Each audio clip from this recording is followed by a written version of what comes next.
네, 안녕하세요. 권희원입니다. 네, 지난 시간에 이어서 이제 오늘 아마 마지막 시간이 될 것 같은데 좀 빠르게 요약을 하면서 좀 중요한 부분만 짚어서 말씀드릴 수 있도록 하겠습니다. 제 앞에서는 대부분 이제 LFP가 굉장히 비중이 크고 지금 저희한테 안 좋은 LFP한테 좋은 뉴스들이 많이 나오고 있다. 그 부분은 이런 LFP의 기술이 진보가 가시적이다. 그리고 갑자기 다먹기로 한 미국 시장에 CATL이 들어온 것 같은 이 무서움, 이 부분을 소개해 드렸고요.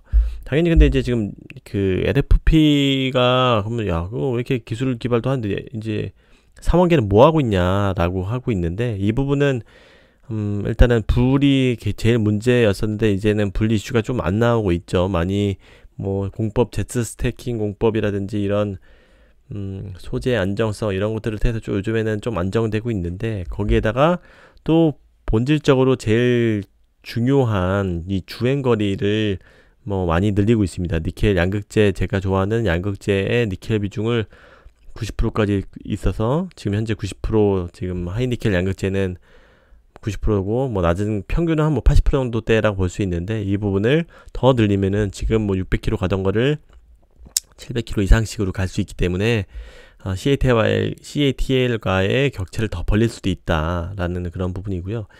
그리고 가격 경쟁력이 지금 이렇게 굉장히 비싸다고 하고 있는데 이런 소재 가격 부분이 수직 계열화라든지 아니면은 이 원자재가 그래 비싸 이게 거의 뭐 80% 차지해 뭐 이렇게 하다 좋지만 이것들을 리사이클링해서 본격적으로 다시 뭐 기술은 현재 기술은 94%까지 이제 회수를 할 수 있다고 하니 비싼 원소재를 다시 리사이클링 하면은 그러면 괜찮지 않은 거냐라고 해서 이 가격 이게 아마 유일한 게임 체인저 역할이 될 수 있지 않을까. 가격 경쟁력 부분에서는 그렇게 생각을 하고 있습니다. 3원계 진영에서는. 그래서 리사이클링이 좀 더 확대가 돼서 가격 경쟁을 높이든지 계속 기술이 발전할 것이다. 당하고만 있지 않을 것이다 라는 거고요. 거기다 또한 제가 일론 머스크가 얘기했던 망간, 리치 망간 쪽을 통해서 LFP 시장을 또 잠식할 수도 있다라는 그런 부분도 더불어서 말씀드릴 수 있을 것 같고 충전 속도도 그렇게 빠지가 않은데 이 충전 속도를 훨씬 더 빠르게 한다든지 이런 상대적인 LFP와의 이런 거는 음극재도 꽤 중요하죠. 음극재, 실리콘 음극재 이런 것들도 중요하니까 이런 것들의 기술 발전을 통해서 좀 더 이 3원계가 LFP와의 격차를 벌일 수 있을 것이다 라고 생각을 하고 있습니다. 그래서 뭐 이게 LFP만 지금 계속 뭐 셀투팩, 셀투바디 이런 것들이 지금 늘어난 게 아니라 3원계도 충분히 기술 개발이 더 늘어날 수 있고 우리나라 특징적으로 이런 걸 진짜 잘하고 있다라는 부분이 있습니다. 그래서 사실 미래를 그래서 예측하기가 힘든 겁니다. 지금 원래 LFP도 안 될 것이라고 생각했다가 셀투팩, 셀투바디 때문에 지금 이렇게 많이 커왔던 것이고요. 물론 그 근간에는 3원계에만 의지를 할 수 없는 이 배터리 쇼티지까지도 갈 수 있는 그런 상황이기 때문에 그런 것도 있지만요. 네, 그래서 오늘 같은 경우는 좀 이제 그러면 3원계에 대해서도 충분히 반격 가능성이 있다라는 그런 부분에 대해서 뭐 간략하게 이렇게 시작을 했고요. 본격적으로는 미국입니다. 미국이 공장을 우리가 뭐 대부분 다 갖는 것도 있지만 야, 왜 어떻게 이렇게 미중 분쟁 때문에 이렇게 우리가 다 먹는 거야 라고 생각하실 수도 있지만 이 근간에는 미국 픽업 트럭입니다. 미국은 굉장히 이제 뭐 아웃도어 이런 라이프들이 굉장히 강하기 때문에 픽업 트럭의 비중이 지금 거의 20%입니다. 우리나라도 SUV들이 원래는 인기가 없었지만 각 트렌드라는 것들이 있죠. 이제 가족 라이프들이 증가하면서 SUV 비중이 굉장히 높아졌는데 미국은 원래 픽업 트럭이 굉장히 비중이 컸습니다. 픽업 트럭 완전 거의 이런 거죠. 뭐 모르시는 분들을 위해서 트럭이 뭐 트렁크가 완전히 엄청 큰 픽업 트럭인데 이런 거라고 보시면 돼요. 이런 거 완전 트렁크 막 쉐보레 막 포드 라이트닝 이런 것처럼 막 무지막지한 크기의 트럭이라고 보시면 됩니다. 완전히 뭐 일반 차, 승용차, 아반떼 이런 거에 2배 정도 될 것 같은 정도의 크기인데 제가 2배라고 말씀드리는 이유가 있습니다. 그게 배터리와도 연관이 있기 때문이죠. 이렇게 큰 거면 그래서 밴도 이렇게 있고요. 이제 중간에 SUV도 이렇게 크고 30-40%를 차지하고 이제 CUV도 이렇게 큰 시장을 차지하고 있습니다. CUV 기준으로 보면은 뭐 70-80%까지 차지하고 있고 GM, 포드, 이제 쉐보레 같은 경우도 다 보게 되면 상위 3개 모델이 모두 다 픽업 트럭이 차지할 정도로 미국인들은 진짜 굉장히 특이하게 픽업 트럭이 인기가 많습니다. 여기에 향후 출시될 주요 전기 픽업 트럭 라인업들이 있는데 리비안 거, 포드, 다 사이버 트럭, 그쵸? 잠시만요. 그 다음에 쉐보레, 그 다음에 램, 이것도 다 있고요. 이렇게 보면은 다 우리나라들이 지금 공급할 것으로 예상이 지금 되고 있죠.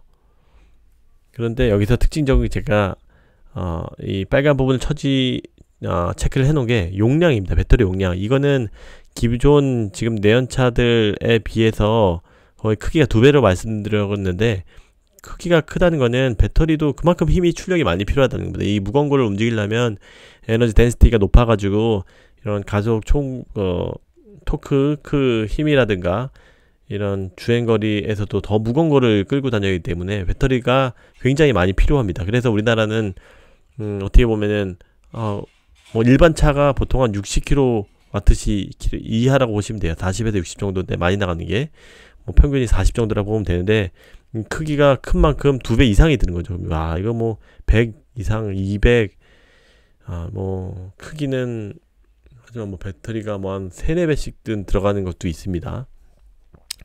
그렇기 때문에 이 기준으로 해도 주행거리가 뭐 이렇게 뭐 3, 400km까지밖에 뭐 못 가는 거기 때문에, 이거는 여기서 말씀드리고 싶은 부분은 LFP는 이 정도의 용량을 보장하지 못한다, 이 얘기입니다.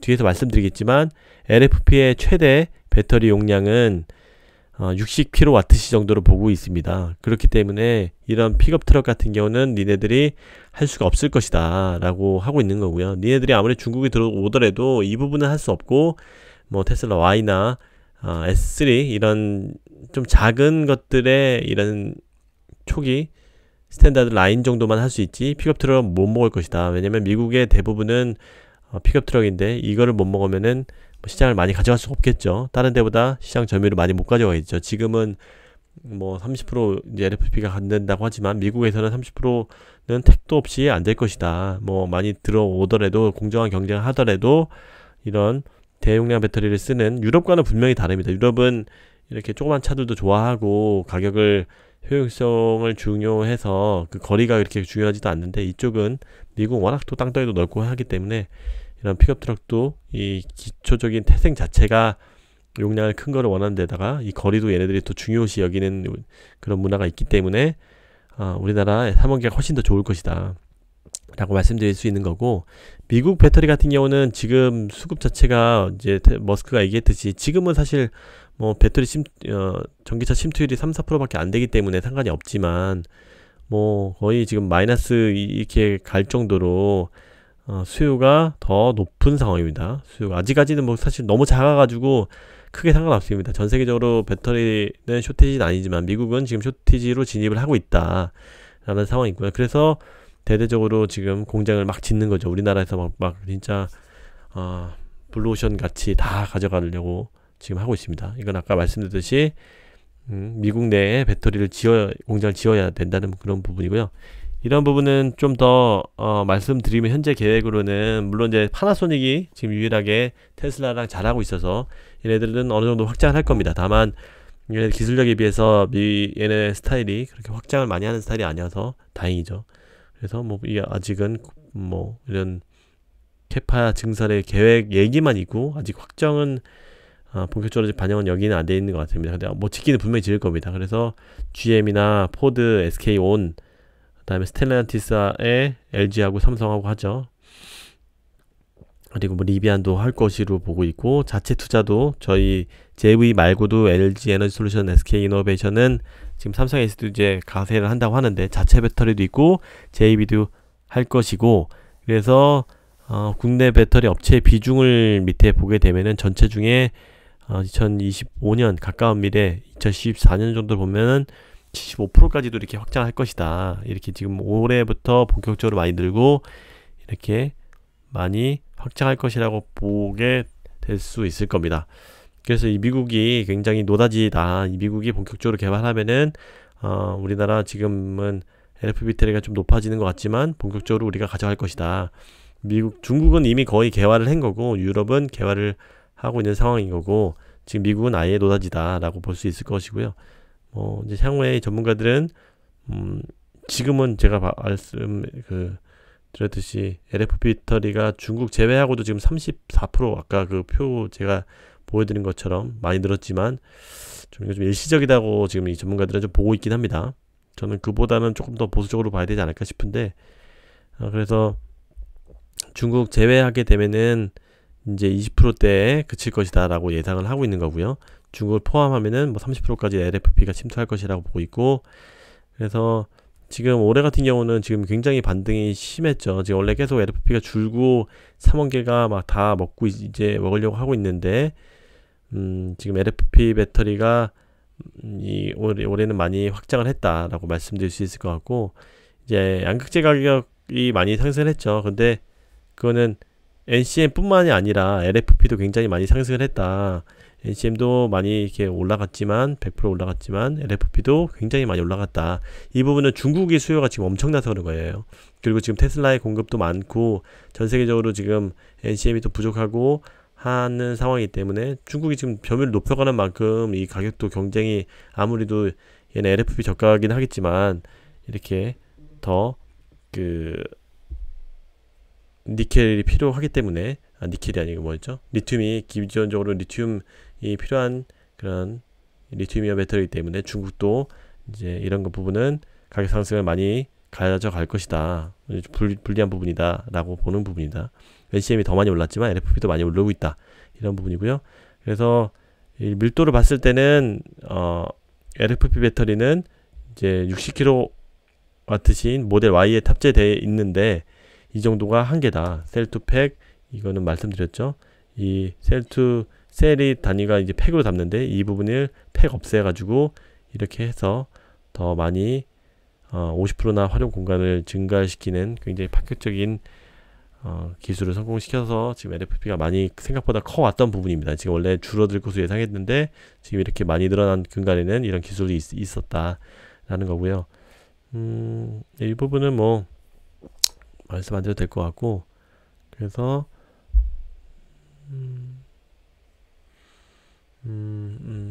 네 보면은 긴 주행거리를 선호하는 미국에서는 제가 말씀드린 것처럼 LFP 배터리 한계가 있을 것이다. 미국에서는 거의 60kW 이하의 배터리를 탑재한 전기차가 거의 없다. 그리고 LFP 해당 모델의 침출 증가는 일시적이다.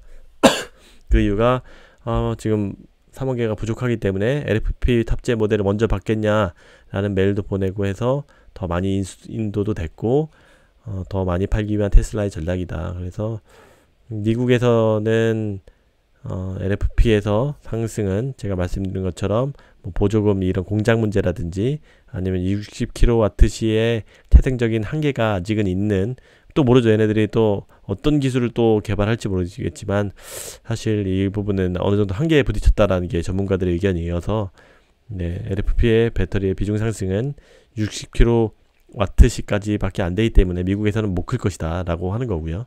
하드웨어적인 부분이나 기술적인 부분이나 그래서 지역별로 이거는 또 좀 의미가 있을 것 같아요. 이게 LFP의 한계라고 그 규정 지어진 60kWh 미만 탑재 비중을 보면은 중국은 야 이거 뭐 이 거리가 좀 별로 안 나와도 되는 애들이니까 60%가